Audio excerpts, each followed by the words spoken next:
بسم اللہ الرحمن الرحیم۔ السلام علیکم۔ جب عربوں کی روح میں ایمان کی حرارت اور جہاد فی سبیل اللہ کی تڑپ موجود تھی تو انہوں نے مشرقی یورپ سے لے کر افریقہ اور روس کے سنگلاخ پہاڑوں تک اسلام کی عظمت کے جھنڈے گاڑ دیے تھے۔ جذبہ ایمانی سے سرشار ان عرب جنگجوؤں نے نہ صرف عجم علاقوں کو فتح کیا بلکہ وہاں پر اپنے اعلیٰ اخلاق سے وہاں کی اقوام کو اپنا گرویدہ بھی بنا لیا تھا اور اس طرح سے عجم علاقوں میں اسلام کا بول بالا بلند کیا۔ انہی عرب سپہ سالاروں میں ایک کم سن سپہ سالار بھی موجود تھا جس نے محض 17 سال کی عمر میں وہ جنگی صلاحیتیں اور کارنامے کر دکھائے جو رہتی دنیا تک شاید کوئی نہ کر سکے۔ اس کم سن سپہ سالار کا نام محمد بن قاسم تھا جس نے چھوٹی سی عمر میں دنیا کی عظیم فوج کی قیادت کی تھی۔ پیارے دوستو، ہم نے درس کتب اور اپنے آباء و اجداد سے یہ تو سن رکھا ہے کہ محمد بن قاسم نے 712 عیسوی میں کراچی یعنی کہ اس وقت کے دیبل پر حملہ کیا تھا اور بر صغیر کے مشہور جنگجو سپہ سالار راجہ دہر کو انتہائی عبرتناک شکست سے دوچار کیا تھا، مگر ہم نے آج تک یہ نہیں سنا کہ محمد بن قاسم نے 712 میں یعنی موجودہ ملتان اور کراچی کو تو فتح کر لیا تھا، اس کے بعد محمد بن قاسم کہاں چلے گئے، ان کی باقی زندگی کیسے گزری اور ان کو موت کس حالت میں آئی تھی۔ آج کی اس ویڈیو میں ہم آپ کو ان سوالات کے جوابات دینے جا رہے ہیں، لہٰذا آپ سے گزارش ہے کہ ہمارے ساتھ رہیے گا۔ پیارے دوستو، محمد بن قاسم کا پورا نام عماد الدین محمد بن قاسم تھا جو بنو امیہ کے ایک مشہور سپہ سالار حجاج بن یوسف کے بھتیجے تھے۔ محمد بن قاسم نے 17 سال کی عمر میں سندھ فتح کر کے ہندوستان میں اسلام کو متعارف کروایا اور ہندوستان میں اموی مہمات کا آغاز کیا۔ اس عظیم فتح کے باعث ہندوستان کے مسلمانوں میں ایک مسیحا کا اعزاز حاصل ہے اور اسی لیے سندھ کو باب الاسلام کہا جاتا ہے، کیونکہ اس سے پہلے بر صغیر پاک و ہند میں مسلمان نہ ہونے کے برابر تھے اور اسی معرکہ کے بعد مسلمانوں نے یہاں پر تقویت حاصل کی تھی۔ محمد بن قاسم 31 دسمبر 695 عیسوی میں طائف میں پیدا ہوئے تھے۔ آپ کے والد کا شمار خاندان کے معزز افراد میں ہوتا تھا۔ آپ کی پیدائش کے وقت آپ کے چچا حجاج بن یوسف عراق کے گورنر تھے۔ محمد بن قاسم شروع ہی سے انتہائی ذہین اور قابل تھے۔ ابتدائی تعلیم حاصل کرنے کے بعد فوج میں بھرتی ہو گئے۔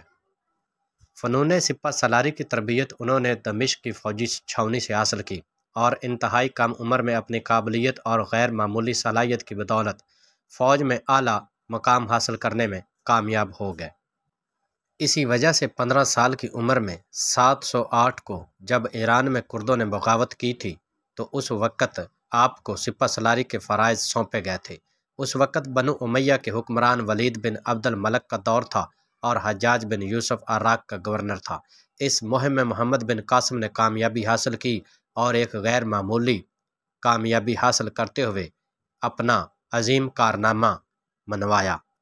جب آپ کے چچا حجاج بن یوسف نے آپ کو سندھ پر حملہ کرنے کے لیے بھیجا تو اس وقت آپ ایران کے شہر شیراز کے گورنر تھے اور ساتھ ساتھ فوج کی سپہ سالاری کی کمان بھی سنبھالے ہوئے تھے۔ بر صغیر میں اس وقت ایک ہندو مہاراجا راجہ دہر کی حکومت تھی جو کہ اپنے علاقے کا اور اپنے وقت کا ایک بہت بڑا اور عظیم جنگجو تھا۔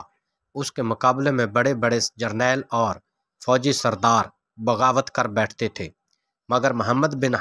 قاسم نے ایک انتہائی کامیاب جنگی حکمت عملی کے تحت اس کو زیر کر دیا اور اس کو عبرتناک شکست سے دوچار کیا تھا۔ محمد بن قاسم نے تھوڑے سے عرصے میں دیبل سے لے کر ملتان تک کا علاقہ فتح کر لیا تھا۔ آپ ملتان سے آگے دہلی کی جانب پیش قدمی جاری کیے ہوئے تھے کہ اس وقت کے گورنر حجاج بن یوسف نے آپ کو واپس آنے کے لیے حکم بھیجا۔ پیارے دوستو، ہماری درسی کتب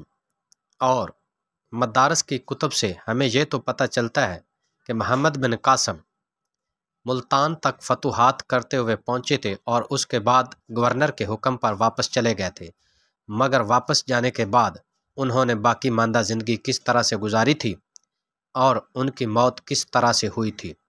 اور موت کے اسباب کیا تھے۔ اصل ہمارا موضوع یہی ہے اور اسی کی طرف اب چلتے ہیں۔ بعض مورخین نے لکھا ہے کہ راجہ دہر کو شکست سے دو چار کرنے کے بعد جب محمد بن قاسم واپس لوٹنے لگے تو ان کی دونوں بیٹیوں کو باقی باندیوں کے ساتھ بھی اپنے ساتھ لے گئے تھے۔ جب ان لونڈیوں کو گورنر حجاج بن یوسف کے سامنے پیش کیا گیا تو ان میں سے بڑی بہن نے کہا کہ محمد بن قاسم نے ہمارے ساتھ زیادتی کی ہے، جس کی وجہ سے حجاج بن یوسف غصے میں آ گئے تھے اور انہوں نے محمد بن قاسم کو پابند سلاسل کر دیا تھا۔ لیکن کچھ مورخین کا کہنا ہے کہ یہ صرف اور صرف محمد بن قاسم سے اپنے باپ کی شکست کا بدلہ لینے کے لیے ان لونڈیوں نے ایک چال چلی تھی، حقیقت میں اس طرح کا کوئی نہ تھا۔ ایک بلوچ مورخ نے لکھا ہے کہ یہ بالکل من گھڑت اور بے بنیاد قصہ تھا، جس کی حقیقت اور تاریخ میں کوئی گنجائش موجود نہ تھی، بلکہ ان باندیوں اور دوسرے لوگوں نے محمد بن قاسم کے حسن سلوک اور اعلیٰ اخلاق کی تعریف کی تھی، جبکہ یہ قصہ کہ عورت کے ساتھ زیادتی ہوئی تھی یہ بالکل حقائق کے منافی تھا۔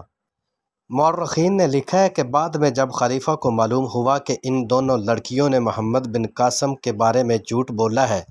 تو اس خلیفہ نے غصے میں آ کر ان دونوں نوجوان لڑکیوں کو زندہ دیوار میں گاڑ دیا تھا۔ ناظرین محترم، یہ تمام حقائق آپ تک چج نامہ کتاب سے لیے گئے ہیں،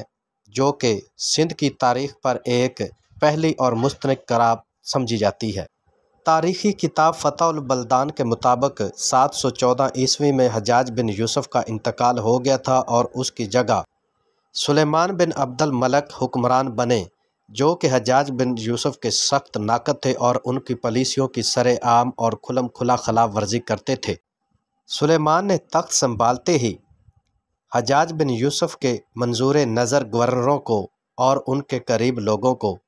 پابند سلاسل کر دیا تھا۔ انہی میں محمد بن قاسم بھی شامل تھے اور ان پر طرح طرح کا تشدد کرنا شروع کر دیا، جس کے نتیجے میں محمد بن قاسم کی موت واقع ہو گئی تھی، اور کہا جاتا ہے کہ 712 عیسوی کے بعد محمد بن قاسم بمشکل 2 سے 3 برس ہی زندہ رہے تھے، اور اس طرح سے ان کو قید و بند کی صعوبتوں کے دوران ہی تشدد کر کے مار دیا گیا تھا۔ دونوں تاریخی کتابوں یعنی چج نامہ اور فتح البلدان کے مطابق محمد بن قاسم کی وجہ اس وقت کے حکمران بنے تھے، اور اس طرح سے اسلامی دنیا کا یہ عظیم جنگجو سپہ سالار